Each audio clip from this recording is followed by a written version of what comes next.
না কাট করে দিবেন?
মার জায়গা থেকে এতটুকুই বলবো, আমার ছেলে একজন সন্তান, আমার সন্তানের পাশাপাশি যারা আছে সবাই আমার সন্তান। দেশে আগামী দিনের ভবিষ্যৎ ছাত্ররাই যদি টিকে থাকতে না পারে সেই জায়গায় দেশ টিকে থাকবে কিভাবে? আর বলতেছে ছাত্রদের হয়রানি করা হয় না, কিন্তু আমি দেখতেছি ঘরে ঘরে থেকে ছাত্রদের এই উঠা নেওয়া হচ্ছে এবং ছাত্রদেরকে আটক করে রাখতেছে। ছাত্রদের যদি আটক করে রাখা হয়, তারা ইন্টারমিডিয়েট পরীক্ষার্থী, তারা কিভাবে পরীক্ষা দেবে? আর একটা ছাত্র কি কারাগারে পরীক্ষা দিতে পারে? কারাগার কি পরীক্ষার কেন্দ্র? সেটা কোনো পরীক্ষার কেন্দ্র হতে পারে না। 1952 সালের আন্দোলন কেন নাম ছিল? 1900 সালের 52 আন্দোলন ছাত্রদের আন্দোলন, আজকেও ছাত্রদের আন্দোলন। ছাত্ররাই যদি দেশের ভবিষ্যৎ গড়ে না তুলতে পারে, শেখ হাসিনার মতো মানুষ পারবে দেশ করতে? পারবে না।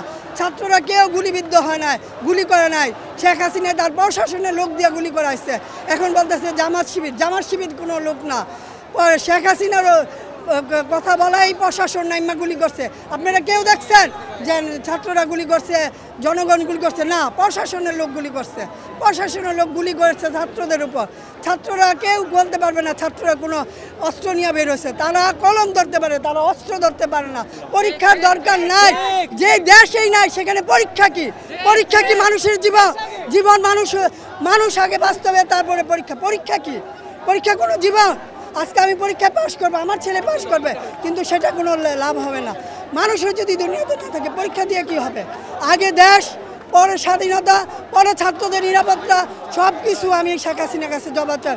এবং মেয়েদের নিরাপত্তা সবার আগে চাই। আমি একটা মেয়ে হইয়া মেয়েদের নিরাপত্তা চাই।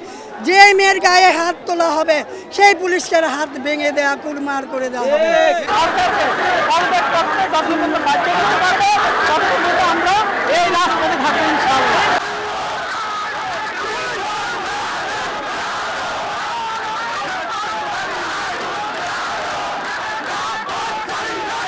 এই মুহূর্তে পুরো মেরুলবাড্ডা এলাকায় কিন্তু যান চলাচল একেবারেই কম এবং যান চলাচলের যে উপস্থিতি সেটা কিন্তু নিয়ন্ত্রণে আনার চেষ্টা করছে পুলিশ। কিন্তু এখানে ব্র্যাক বিশ্ববিদ্যালয়ের সামনে তারা কিছুক্ষণ অবস্থান করবেন এবং এখান থেকে আবার তারা পরবর্তীতে ইস্ট ওয়েস্ট বিশ্ববিদ্যালয়ে যাবেন। এবং এই আফতাবনগর এবং মেরুলবাড্ডা এলাকায় আপাতত শিক্ষার্থীদের অবস্থান রয়েছে এবং আমরা এখানে এই আন্দোলনে বেশ কয়েকজন অভিভাবককে পেয়েছি, আমরা এই আন্দোলনে মুক্তিযোদ্ধাদের পেয়েছি এবং তাদের কিন্তু সেই একটা কথাই ছিল এবং 9 দফা দাবিতে তারা অনড় এবং অনেকেই এটা বলছেন যে সেই 9 দফা দাবিকে তারা এখন 1 দফায় নিয়ে আসতে চান।